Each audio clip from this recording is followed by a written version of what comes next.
ഇൻ്റലിജൻസിനെ പറ്റി എന്നാണ് പറഞ്ഞത്.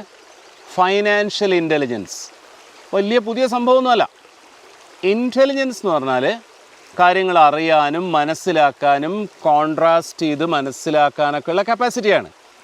കാര്യങ്ങൾ മനസ്സിലാക്കാനുള്ള കപ്പാസിറ്റി എന്ന് പറഞ്ഞാൽ നിലവിൽ മനസ്സിലാക്കിയ എന്തൊക്കെ കാര്യങ്ങൾ മിസ്റ്റേക്കാണെന്ന് മനസ്സിലാക്കാനുള്ള കപ്പാസിറ്റിയും കൂടിയാണ്. അപ്പോഴാണ് ഇൻ്റലിജൻസും ക്രിയേറ്റിവിറ്റിയും ഒക്കെ ഉണ്ടാവുന്നത്. മനുഷ്യന്മാർ മറ്റ് ആനിമൽസ് ഡിഫറെൻ്റ് ആവുന്നത്.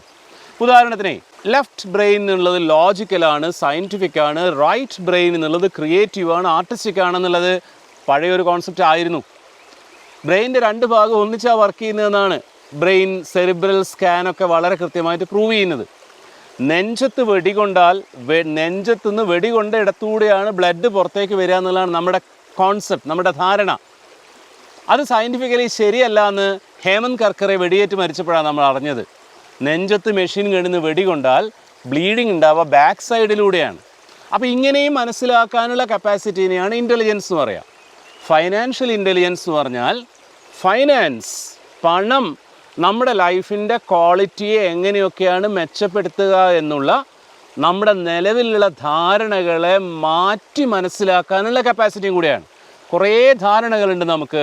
പൈസ, പണം, അസറ്റ് എന്നുള്ളത് ലൈഫിൻ്റെ ക്വാളിറ്റി മെച്ചപ്പെടുത്തുമെന്നുള്ള, അതങ്ങനെയാണോ എന്ന് നോക്കാനുള്ളതും കൂടിയാണ്. ഒരു 4 മാത്രം ഞാൻ പറയാം, ബാക്കി നിങ്ങൾ അന്വേഷിച്ച് കണ്ടുപിടിച്ചോളൂ. ഒന്ന് ബേസിക്കായ ഒരു സാധനമാണ് more money equals more happiness എന്നുള്ളത്.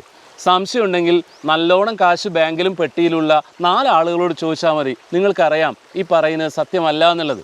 കഷ്ടപ്പെട്ട് കാശുണ്ടാക്കാം, കഷ്ടപ്പെട്ടിട്ടാണ് കാശുണ്ടാക്കിയെന്നുള്ളതാണ്. കുറേ കഷ്ടപ്പെട്ടു എന്നുള്ളതുകൊണ്ട് കാശ് ഉണ്ടാവുകയില്ല. നല്ലോണം കാശുണ്ടായ ആളുകൾ വളരെ കുറച്ച് ആളുകളെ വളരെ കൂടുതൽ കഷ്ടപ്പെട്ടിട്ടുണ്ടാവുള്ളൂ. Smart work smart and earn much എന്നാണല്ലോ. വേറൊരു സാധനമാണ് debt is bad in every sense എന്നുള്ളത്. കടമെടുക്കുക എന്ന് പറയുന്നത് ഭയങ്കര കുഴപ്പമാണെന്നുള്ളത് അല്ലെന്നേ. ഫൈനാൻഷ്യൽ ഡിസിപ്ലിൻ ഉണ്ടാക്കുന്നുണ്ടാവും കടം എന്നുള്ളത്. വെൽത്തി ആവണമെങ്കിൽ നല്ല ശമ്പളവും നല്ല ടേൺ ഓവറും നല്ല പ്രോഫിറ്റും ഒക്കെ വേണം എന്ന് വിചാരിക്കും. വെറുതെ പറയുന്നതാണ്. സംശയം ഉണ്ടെങ്കിൽ വിജയ് മല്യയുടെയോ ബൈജൂസിൻ്റെയോ കഥ ഒന്ന് അന്വേഷിച്ചാൽ മതി. ഇതിനേക്കാളൊക്കെ ഏറ്റവും പ്രധാനപ്പെട്ടത് giving away money makes people poor എന്നുള്ള കോൺസെപ്റ്റാണ്.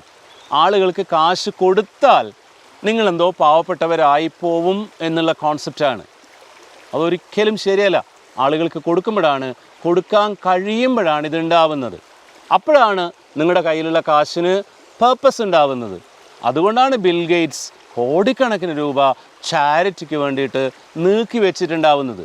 പക്ഷേ ഇങ്ങനെയൊക്കെ എനിക്കിങ്ങനെ പറഞ്ഞിട്ട് പോകാം. End of business is to make meaning, not to make profit എന്നൊക്കെ പറഞ്ഞിട്ട് പോകാം. പക്ഷേ ഫൈനാൻഷ്യൽ ഇൻഡിപെൻഡൻസ് ഉണ്ടാവണം. ഫൈനാൻഷ്യൽ ഇൻഡിപെൻഡൻസ് അതും നമ്മൾ വിചാരിച്ച അർത്ഥം തന്നെ ആവണമെന്നില്ല കേട്ടോ. വേറെന്തോ ഒരു അർത്ഥമുണ്ട് അതിന്. Let's talk next day.